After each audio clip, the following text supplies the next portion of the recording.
पूज्याय राघवेन्द्राय सत्यधर्मरताय च ಭಜತಾಂ ಕಲ್ಪವೃಕ್ಷಾಯ ನಮತಾಂ ಕಾಮಧೇನವೇ.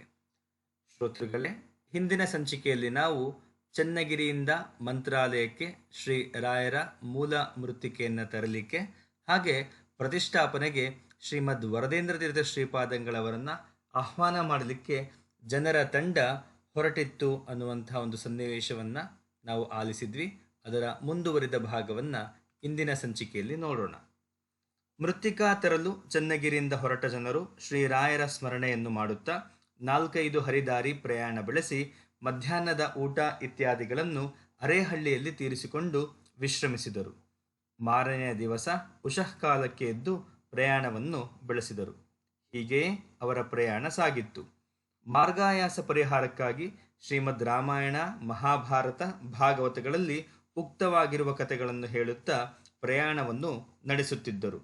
8-10 ದಿನಗಳ ಪ್ರಯಾಣ ಸಾಗಿದ ನಂತರ ಒಂದು ದಿವಸ ಈಗಿನ ಬಳ್ಳಾರಿ ಪ್ರಾಂತ್ಯದ ಸಮೀಪದ ಒಂದು ಹಳ್ಳಿಯನ್ನು ತಲುಪಿದರು.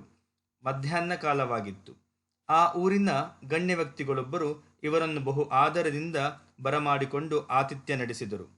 ಅವರು ತಮ್ಮ ಕಡೆಯ ಒಬ್ಬ ಆಳಿನ ಮುಖಾಂತರ ಈ ಜನಗಳ ಪ್ರಯಾಣವು ಸುಖವಾಗಿ ಮುಂದಕ್ಕೆ ಸಾಗುತ್ತಿದೆ ಎಂಬ ಸಮಾಚಾರವನ್ನು ಚನ್ನಗಿರಿಗೆ ಕಳುಹಿಸಿದರು. ಈ ಸಮಾಚಾರವು ಚನ್ನಗಿರಿಗೆ ತಲುಪಿದಾಗ ಅಲ್ಲಿಯವರ ಸಂತೋಷ ಸಂಭ್ರಮವನ್ನು ಹೇಳತೀರದು.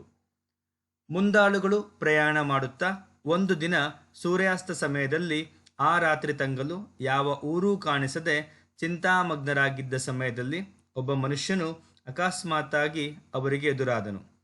ತಂಡದ ರಕ್ಷಣೆಯ ಮುಂದಾಳುತನವನ್ನು ವಹಿಸಿ ಎಲ್ಲರಿಗೂ ಮುಂದೆ ಸಾಗುತ್ತಿದ್ದ ಹುಲಿ ರಂಗಣ್ಣನು ಆ ಅಪರಿಚಿತನನ್ನು ಕುರಿತು, ಏನಪ್ಪ, ಇಲ್ಲಿ ಯಾವುದಾದರೂ ಗ್ರಾಮ ಸಮೀಪದಲ್ಲಿದೆಯೇ ಎಂದು ಪ್ರಶ್ನಿಸಿದನು. ಅದಕ್ಕೆ ಆ ಅಪರಿಚಿತನು ಅವರ ವೃತ್ತಾಂತವನ್ನೆಲ್ಲ ಕೇಳಿ ಹರ್ಷಿತನಾಗಿ, ನಿಮ್ಮಂತಹ ಒಳ್ಳೆಯ ದೇವತಾ ಕಾರ್ಯಕ್ಕಾಗಿ ಹೊರಟಿರುವವನ್ನು ಕಂಡುದೇ ನನ್ನ ಭಾಗ್ಯ ಎಂದು ಮುಂತಾಗಿ ತನ್ನ ವಿಶ್ವಾಸವನ್ನು ಪ್ರದರ್ಶಿಸುತ್ತಾ, ಸ್ವಾಮಿ, ಇದೇ ತಗ್ಗಿನಲ್ಲಿ ನಮ್ಮ ಗ್ರಾಮವಿದೆ. ಅಲ್ಲಿಯೇ ಈ ರಾತ್ರಿ ವಸತಿಗೊಂಡು ನಾಳೆ ಇದೇ ಮಾರ್ಗಕ್ಕೆ ಹಿಂದಿರುಗಿ ಬಂದು ಮುಂದಕ್ಕೆ ಪ್ರಯಾಣ ಬೆಳೆಸಬಹುದು ಎಂದು ಹೇಳಲು ಎಲ್ಲರೂ ಆನಂದದಿಂದ ಆತನನ್ನು ಹಿಂಬಾಲಿಸಿದರು. ಕೇವಲ 1 ಮೈಲಿಯ ಅಂತರದಲ್ಲಿ ಆತನ ಗ್ರಾಮವು ಸಿಕ್ಕಿತು. ಅಲ್ಲಿ ಊರ ಮುಂದಿನ ಒಂದು ದೇವಾಲಯದಲ್ಲಿ ಅವರ ಬಿಡಾರವಾಯಿತು. ರಾತ್ರಿ ಅಲ್ಲೇ ಸಮೀಪದ ಬಾವಿಯಲ್ಲಿ ನೀರನ್ನು ತಂದು ಸಂಧ್ಯಾವಂದನಾದಿಗಳನ್ನು ಮತ್ತು ಆ ದಿನದ ರಾತ್ರಿಯ ಫಲಾಹಾರಗಳನ್ನು ಮುಗಿಸಿದರು. ಆ ವೇಳೆಗೆ ಆ ಊರಿನ 4-6 ಜನ ಮುಖಂಡರು ಪಂಜುಗಳನ್ನು ಹಿಡಿದುಕೊಂಡು ದೇವಸ್ಥಾನದ ಬಳಿ ಬಂದು ಇವರನ್ನು ಕಂಡು ವಿಚಾರಿಸಿದರು. ಆ ದೇವಾಲಯವು ಪ್ರಾಣದೇವರ ದೇವಾಲಯವಾಗಿತ್ತು. ಶ್ರೀನಿವಾಸಾಚಾರ್ಯರು ಚಮತ್ಕಾರವಾಗಿ ಆ ಜನರಿಗೆ ಹಿಡಿಸುವಂತೆ ಪ್ರಾಣದೇವರ ಮಹಿಮಾದಿಗಳನ್ನು ವರ್ಣಿಸಿದಾಗ ಆ ಜನಗಳಿಗಾದ ಆನಂದಕ್ಕೆ ಪಾರವೇ ಇಲ್ಲದಾಯಿತು. ಆ ಜನರು ಮಂತ್ರಾಲಯದಿಂದ ಶ್ರೀರಾಯರ ಮೃತ್ತಿಕಾ ತರಲು ಹೊರಟಿರುವವರ ಇವರ ವಿಚಾರದಲ್ಲಿ ಅತ್ಯಂತ ಗೌರವ ಬುದ್ಧಿಯುಳ್ಳವರಾದರು. ಆ ಗ್ರಾಮದ ಮುಖಂಡನು, ದಿನವೂ ಪ್ರಯಾಣ ಮಾಡಿಕೊಂಡು ಬಂದಿದ್ದೀರಿ ಬುದ್ಧಿ, ನಾಳೆ ನಮ್ಮೂರಿನಲ್ಲಿ ಊಟೋಪಚಾರಗಳನ್ನು ನಡೆಸಿಕೊಂಡು ಹೋಗಬೇಕು.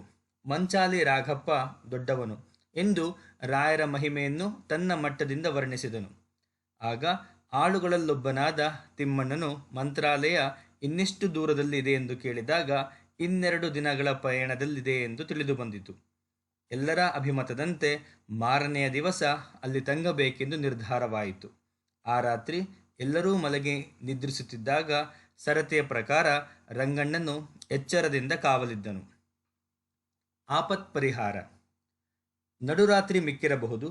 ಸ್ವಲ್ಪ ದೂರದಲ್ಲಿ ಪಂಜುಗಳನ್ನು ಹಿಡಿದು ಬರುತ್ತಿದ್ದ ಜನರ ಕೋಲಾಹಲ ಧ್ವನಿಯು ಕೇಳಿ ಬರಲು ರಂಗಣ್ಣನು ತನ್ನ ದೃಷ್ಟಿಯನ್ನು ಅತ್ತ ಹೊರಳಿಸಿ ಕೈಯಲ್ಲಿದ್ದ ದೊಣ್ಣೆಯನ್ನು ಸರಿಪಡಿಸಿಕೊಂಡು ಕುಳಿತನು.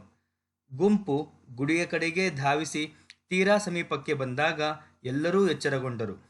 ಆದರೆ ತಂಡದವರು ಗುಡಿಯ ಕಡೆಗೆ ಬಾರದೆ ಮುಂದಕ್ಕೆ ಸಾಗಿ ಹೋದ ಮೇಲೆ ವಿಚಾರಿಸಲಾಗಿ ಆ ಪ್ರಾಂತ್ಯದಲ್ಲಿ ಆಗಾಗ ನಾಡು ಏಳುತ್ತೆಂದಲೂ ಪುಂಡರ ತಂಡಗಳು ಹೀಗೆ ಹೊರಟು ಸುಲಿಗೆ ಮಾಡುತ್ತಾರೆಂದು ತಿಳಿಯಿತು.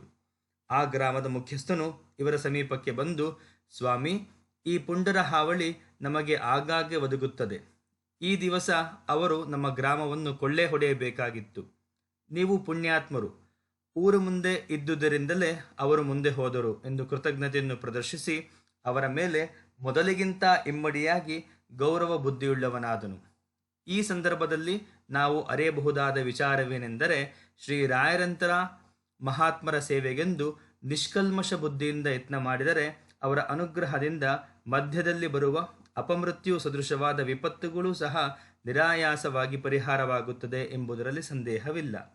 ರಾಯರ ಸ್ಮರಣೆಗೆ ಇಷ್ಟು ಸಾಮರ್ಥ್ಯವಿದ್ದಾಗ ಅವರ ಪೂರ್ಣ ಅನುಗ್ರಹವಾದ ಮೇಲೆ ಕೇಳಬೇಕೆ? ಅವರ ಭಕ್ತರಾಗಿ ಬಾಳುವುದೇ ಒಂದು ಸೌಭಾಗ್ಯ. ಆಗ ರಾಯರಾಯರು ಬಾರೋ ಗುರು ರಾಘವೇಂದ್ರ ಎಂಬ ಪದವನ್ನು ಹಾಡಿದರು. ಆ ಗ್ರಾಮದ ಜನರೆಲ್ಲ ಕಂಟಕದಿಂದ ಪಾರಾದದ್ದು ಈ ಬ್ರಾಹ್ಮಣರ ಅಂದಿನ ವಾಸ್ತವ್ಯದಿಂದ ಎಂದು ಹೇಳಿದಾಗ ಶ್ರೀನಿವಾಸಾಚಾರ್ಯರು ಶ್ರೀರಾಯರ ಮಹಿಮೆಯನ್ನು ಮತ್ತಷ್ಟು ವರ್ಣಿಸಿ ಆ ಜನಗಳಿಗೆ ತಿಳಿಸಿದರು. ನಮ್ಮ ರಾಯರನ್ನು ನಂಬಿ ನಿಮಗಾಗಲಿ ನಿಮ್ಮ ಗ್ರಾಮಕ್ಕಾಗಲಿ ಯಾವ ಬಾಧೆಗಳೂ ಉಂಟಾಗುವುದಿಲ್ಲ ಎಂದು ತಿಳಿಸಿದಾಗ ಆ ಜನರು ಹರ್ಷಾತಿರೇಕದಿಂದ ಒಪ್ಪಿ ಕುಣಿದಾಡಿದರು. ಎಚ್ಚೆತ್ತೇ ಕುಳಿತು ಕಾಲ ಕಳೆಯುತ್ತಿದ್ದಂತೆ ಬೆಳಗಾಯಿತು. ಆ ಗ್ರಾಮದಲ್ಲೆಲ್ಲ ರಾತ್ರಿ ನಡೆದ ವಿಚಾರವೂ ಹರಡಿತು. ಎಲ್ಲರೂ ಬಂದು ಗೌರವವನ್ನು ಸೂಚಿಸಿದರು. ಆ ದಿನ ಅಡಿಗೆ, ದೇವತಾರ್ಚನೆ, ಭೋಜನಾದಿಗಳು ಅಲ್ಲೇ ನಡೆದವು. ಆ ಗ್ರಾಮಸ್ಥರನೇಕರು ಇವರೊಂದಿಗೆ ಮಂಚಾಲೆಗೆ ಹಿಂಬಾಲಿಸುವುದಾಗಿ ಮುಂದೆ ಬಂದರು. ಮಧ್ಯಾಹ್ನ ವಿಶ್ರಾಂತಿಯಾದ ನಂತರ ಅಶ್ವತ್ಥಾಚಾರ್ಯರು ಆ ಗ್ರಾಮದ ಜನರಿಗೆಲ್ಲ ಸತ್ಕಥಾ ಶ್ರವಣ ಮಾಡಿಸಿದರು. ಆ ದಿನ ರಾತ್ರಿಯನ್ನು ಆ ಗ್ರಾಮದಲ್ಲೇ ಕಳೆದರು. ಮಂತ್ರಾಲಯದತ್ತ ಪಯಣ. ಮರುದಿನ ಉಷಃ ಕಾಲಕ್ಕೆ ಸರ್ವರೂ ಎದ್ದರು. ಮುಂದೆ ಪ್ರಯಾಣವನ್ನು ಬೆಳೆಸಲು ಸಿದ್ಧತೆಗಳಾದವು. ಗಜೇಂದ್ರ ಮೋಕ್ಷ ಪಠಿಸುತ್ತಾ ಪ್ರಯಾಣೋನ್ಮುಖರಾದರು. ಆ ಗ್ರಾಮದ 4 ಜನರು ಇವರೊಂದಿಗೆ ಮಂಚಾಲೆಗೆ ಹೊರಟರು. ಮಾರ್ಗ ಮಧ್ಯದಲ್ಲಿ ಒಂದೆಡೆಯಲ್ಲಿ ಭೋಜನವನ್ನು ಮುಗಿಸಿ ಸಂಜೆಯ ವೇಳೆಗೆ ಆದವಾನಿಯನ್ನು ತಲುಪಿದರು. ಆ ರಾತ್ರಿ ಅಲ್ಲಿದ್ದು ಮರುದಿನ ಪ್ರಾತಃ ಕಾಲಕ್ಕೆ ಅಲ್ಲಿಂದ ಮುಂದುವರೆದು ಮಧ್ಯಾಹ್ನಕ್ಕೆ ಮಂತ್ರಾಲಯಕ್ಕೆ ಸುಮಾರು 10 ಮೈಲಿಗಳ ದೂರದಲ್ಲಿ ತಂಗಿದ್ದು ತುಂಗಭದ್ರೆಯಲ್ಲಿ ಮಿಂದು ಸ್ನಾನ ಸಂಧ್ಯಾದಿಗಳ ನಂತರ ಮುಂದಕ್ಕೆ ಪ್ರಯಾಣವನ್ನು ಬೆಳೆಸಿದರು. ಇವರೊಂದಿಗೆ ಬಂದಿದ್ದವರು ದೂರದಿಂದಲೇ ಅಗೋ ಅದೇ ಮಂತ್ರಾಲಯ ಎಂದು ತೋರಿಸಿದಾಗ ಮುಂದಾಳುಗಳಿಗೆ ಹಿಡಿಸಲಾರದಷ್ಟು ಸಂತೋಷವುಂಟಾಗಿ ಹರ್ಷೋದ್ಗಾರದಿಂದ ಪೂಜ್ಯಾಯ ರಾಘವೇಂದ್ರಾಯ ಸತ್ಯಧರ್ಮರತಾಯ ಚ ಭಜತಾಂ ಕಲ್ಪವೃಕ್ಷಾಯ ನಮತಾಂ ಕಾಮಧೇನವೇ ಎಂಬುದಾಗಿ ಉಚ್ಚಸ್ವರದಿಂದ ಪಠಿಸಿ ಅಲ್ಲಿಂದಲೇ ದೀರ್ಘದಂಡ ನಮಸ್ಕಾರ ಹಾಕಿದರು. ಊರಿನಿಂದ ಹೊರಟಲಾಗಾಯಿತು. ಮಾರ್ಗಾಯಾಸ ಪರಿಹಾರಕ್ಕಾಗಿ ಅನೇಕ ರೀತಿಯ ಮಾತುಗಳನ್ನಾಡುತ್ತಿದ್ದವರಿಗೆ ಯಾರ ಬಾಯಿಂದಲೂ ಯಾವ ಮಾತೂ ಹೊರಡಲಿಲ್ಲ. ಮೌನವು ಇವರನ್ನಾವರಿಸಿತು. ಇವರ ಕಾಲುಗಳು ಮಂತ್ರಾಲಯತ್ತ ಸಾಗುತ್ತಿದ್ದರೂ ಇವರ ಮನಸ್ಸುಗಳಾಗಲೇ ತಮ್ಮ ವೇಗದಿಂದ ಮುಂದೋಡಿ ಭಾವನಾ ಮಂತ್ರಾಲಯವನ್ನು ಸೇರಿದವು. ಸಾಯಾಹ್ನ ಕಾಲಕ್ಕೆ ಸರಿಯಾಗಿ ಮಂತ್ರಾಲಯವನ್ನು ಮುಂದಾಳುಗಳ ಗುಂಪು ಸೇರಿತು. ಮುಂದಿನ ಸಂಚಿಕೆಯಲ್ಲಿ ಮಂತ್ರಾಲಯದಲ್ಲಿ ಶ್ರೀ ವರದೇಂದ್ರ ತೀರ್ಥರ ಭೇಟಿ, ಗುರುರಾಯರ ಬೃಂದಾವನದ ದರ್ಶನ ಇವುಗಳನ್ನು ಕುರಿತು ಆಲಿಸೋಣ. ಶ್ರೀಕೃಷ್ಣಾರ್ಪಣಮಸ್ತು.